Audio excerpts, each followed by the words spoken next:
Paris से वापसी पर उसकी ज़िंदगी के एक नए फेज़ का आगाज़ हुआ था। इब्तदाई तौर पर वो इस्लामाबाद में उस गैर मुल्की बैंक में काम करता रहा। फिर कुछ अरसे बाद वो उसी बैंक की एक नई ब्रांच के साथ लाहौर चला आया।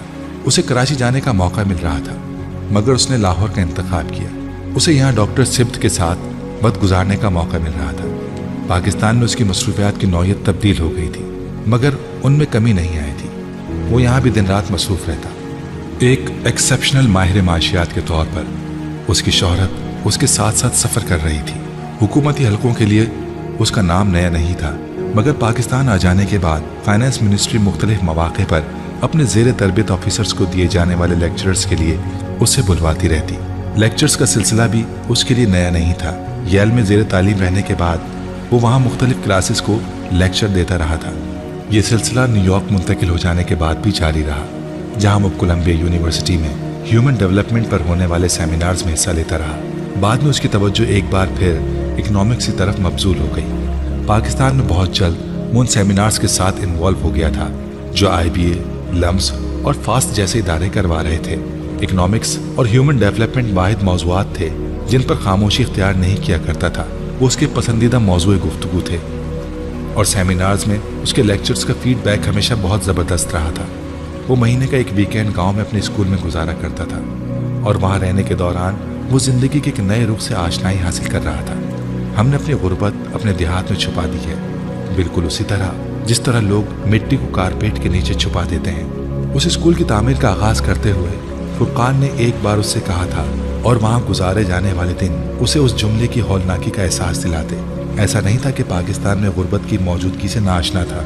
वो यूनेस्को और यूनिसेफ में काम करने के दौरान दूसरे एशियाई मुल्कों के साथ पाकिस्तान के बारे में भी बहुत सारी रिपोर्ट्स देखता रहा, मगर पाकिस्तान में गुर्बत की आखिरी हदों को भी पार कर जाने वाले लोगों को वो पहली बार ज़ाती तौर पर देख रहा था। पाकिस्तान के 10-15 बड़े शहरों से निकल जाएं तो एहसास होता है कि छोटे शहरों में रहने वाले लोग तीसरी दुनिया में नहीं 10वीं 12वीं दुनिया में रहते हैं। वहाँ तो लोगों के पास ना रोज़गार है ना सहूलतें। अपनी आधी ज़िंदगी ख्वाहिश में गुजारते हैं और आधी हसरत में मुब्तला होकर कौन सी अखलाकियात सिखाते हैं आप उस शख्स को जिसका दिन सूखी रोटी से शुरू होता है और फाके पर ख़त्म होता है। और हम लोगों की भूख मिटाने के बजाय मस्जिदों पर मस्जिद तामीर करते हैं। आलिशान मस्जिदें, पुरशिकोह मस्जिदें, मार्बल से आरास्ता मस्जिदें। बाज़ औक़ात तो एक ही सड़क पर 10-10 मस्जिदें खड़ी हो जाती हैं, नमाजियों से खाली मस्जिदें। फुरकान तलखी से कहता था, इस मुल्क में इतनी मस्जिदें बन चुकी हैं कि अगर पूरा पाकिस्तान एक वक्त की नमाज के लिए मस्जिदों में इकट्ठा हो जाए तो बहुत सी मस्जिदें खाली रह जाएंगी। मैं मस्जिदें बनाने पर यकीन नहीं रखता। जहाँ लोग भूख से खुदकुशियाँ कर रहे हों,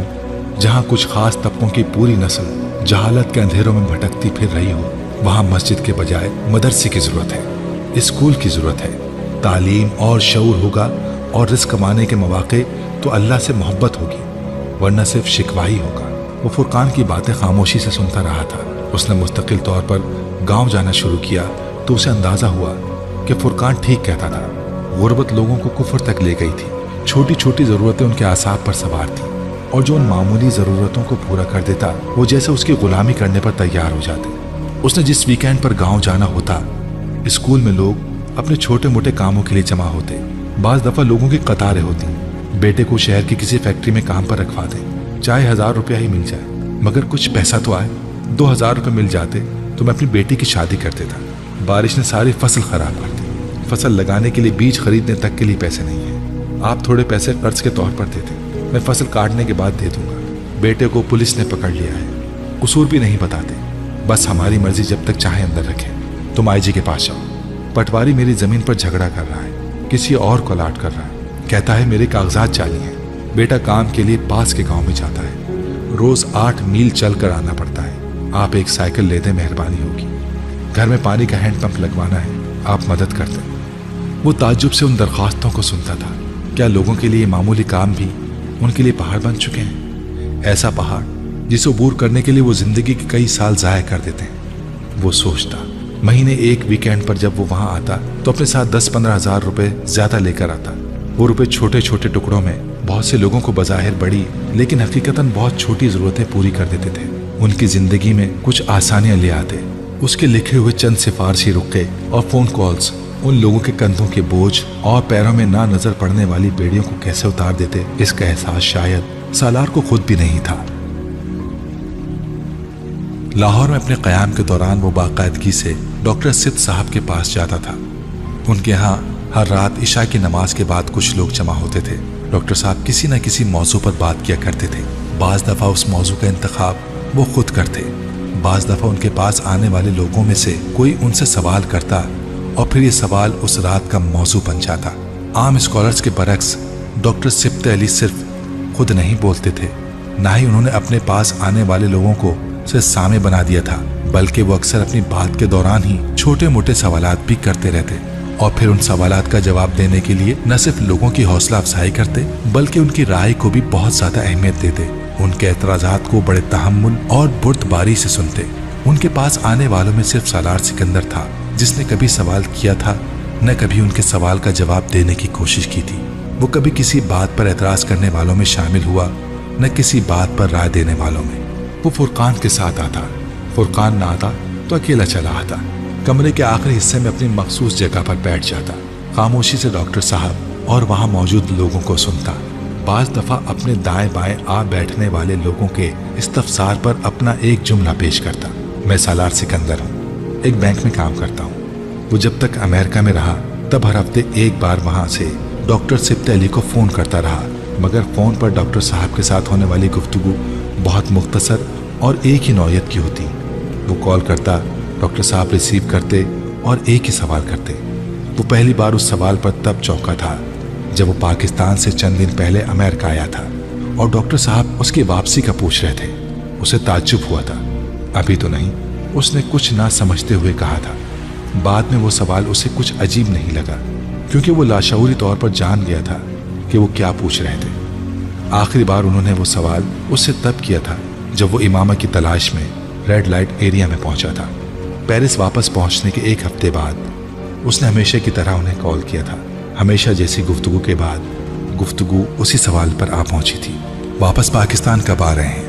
بے اختیار سالار کا دل بھر آیا۔ اسے خود کو کمپوز کرنے میں کچھ دیر لگی۔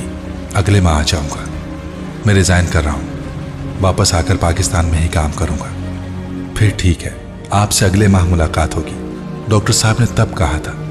دعا کیجیے گا، سالار آخر میں کہتا۔ کروں گا، کچھ اور کچھ نہیں، اللہ حافظ۔